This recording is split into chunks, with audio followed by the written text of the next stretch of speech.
Well, ladies and gentlemen, Non-Road User again.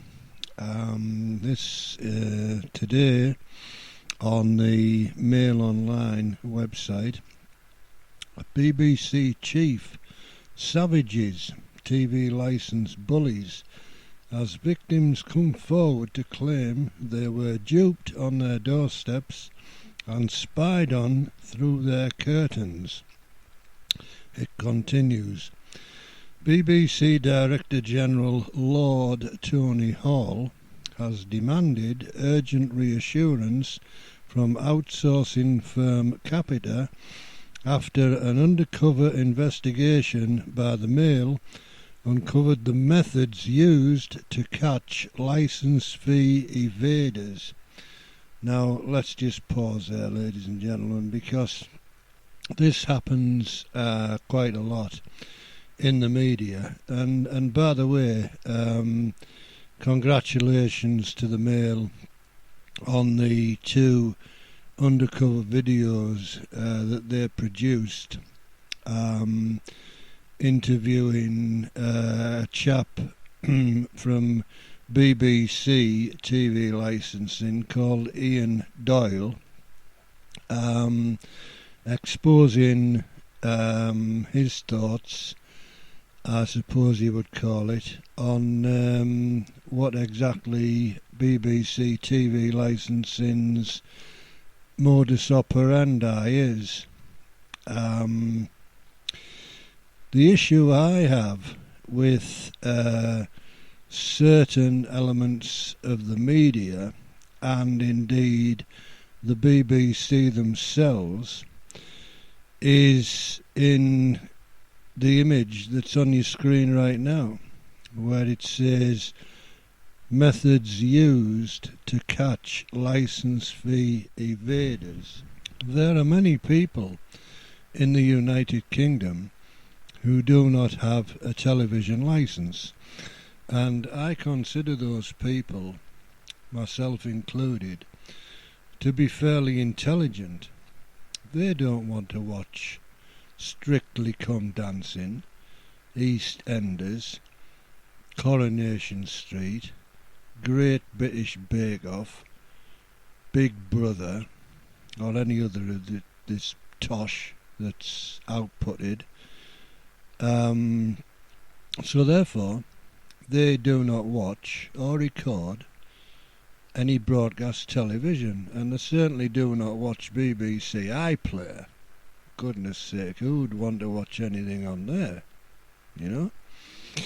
So I personally find it rather insulting to be branded by certain people in the mainstream media as a licence fee evader, when in fact I am not evaded anything at all. Why is that the case? Why is it the default position, or so it seems, that anyone who doesn't have a TV licence is automatically branded an evader? That's just total nonsense. And I guess the only way to correct that situation is for the government to approach the BBC and say, look, it's really simple as far as I'm concerned. Encrypt your TV signals, right? If you want, go down the route that Sky went down in the early days of Sky Digital, where they'd say, right, you sign up for a subscription to our services, we will subsidise the cost of your box, whether it's terrestrial or satellite or whatever, it doesn't matter, we'll subsidise it. That could be offset by the amount that they pay to outsourcing Capita to go around monstering people for money at the moment, for services that they probably are not using, right? But again, I come back to this default position. from these people, you know, which seems to be, if you don't have a TV licence, you must be evading the fee, which is, it's absolute total nonsense, you know. People these days are much more savvy and intelligent than they were back, say, in the 1960s, 70s, 80s, 90s, right? And the choice available to them is much more, what's the word? Prolific, prevalent, I don't know. But it's you know, there's much more choice, right? And, you know, I personally, I get my news from Channel 4 News on Demand and the ITV Hub on Demand, right? Perfectly legal to do so. I also occasionally drop into France 24 on demand. Sometimes I'll go to Sky News on demand, not live, right? And this is the key, right? And he's an interesting one for you.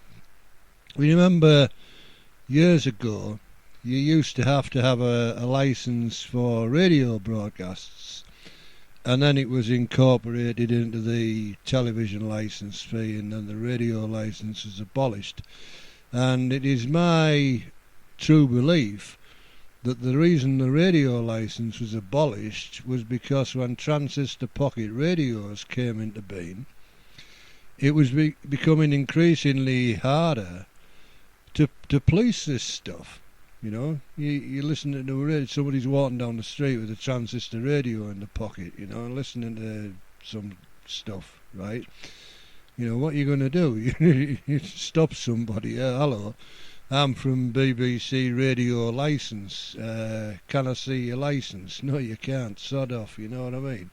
Who are you? Well, you know, what's your name and address? Bugger off, pal. You know, I know what to do with you, right? So it was becoming a farce, right?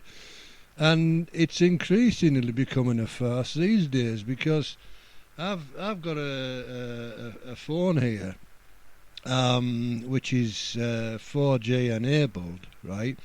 Now, if I so wanted, I could go to the App Store or whatever you call it and download BBC iPlayer or some other clatter, right?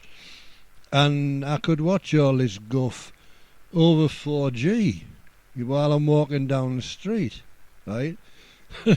You know, what's anybody going to do? You know, one of these so-called TV licensing enforcement officers is going to come along and stop me and say, oh, hang on, Mr. Ronnie O'Dioza, what are you watching there?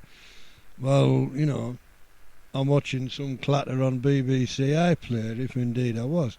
Have you got a TV licence? No, I haven't. Right, I'm going to interview you under caution.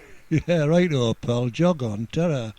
You know, I'm off, I hop on the bus and I'm away, you know. It's totally ridiculous. I find it totally farcical, ladies and gentlemen. It's just got to end. It just got to end, you know.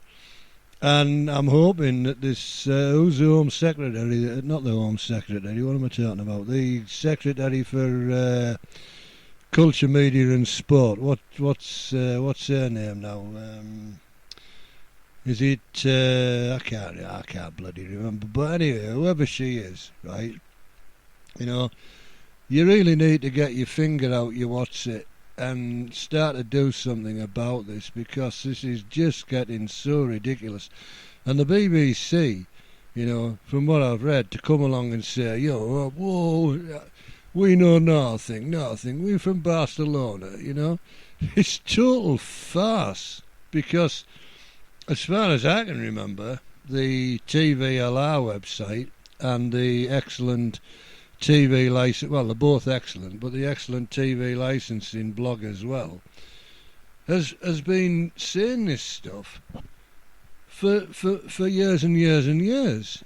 And we know that the BBC, Capita and, you know, all the usual suspects monitor these sites, right? So for them to come along and say, well, we know nothing, right? Just total BS, you know?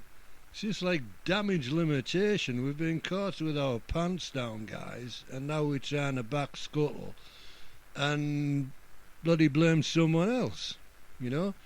It's not on. It's not working. We're not having it. People are more savvy and clued up these days. They know what's going on, BBC, right?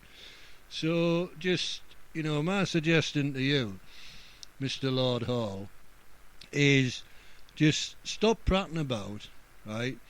Just get on with however you're going to do it via, subscription via encryption on whatever services you're using, right? Just stop messing about. Get on with it. That's Kenneth Williams, isn't it? Stop messing about. Get on with it, right? And just put an end to this farcical situation. It really is that simple, ladies and gentlemen.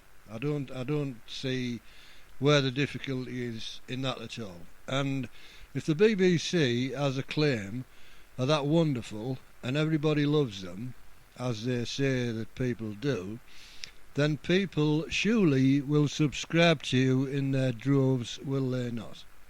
Right? There you go. Just have a chew on that one, Lord Hall, while you're sipping your magnum of champagne. Anyway, I think that's about all I've got to say on this one, ladies and gentlemen. So thanks for watching. Take care. As you know, I'm non-road user. Not a big fan of the BBC, but there you go. Shit happens.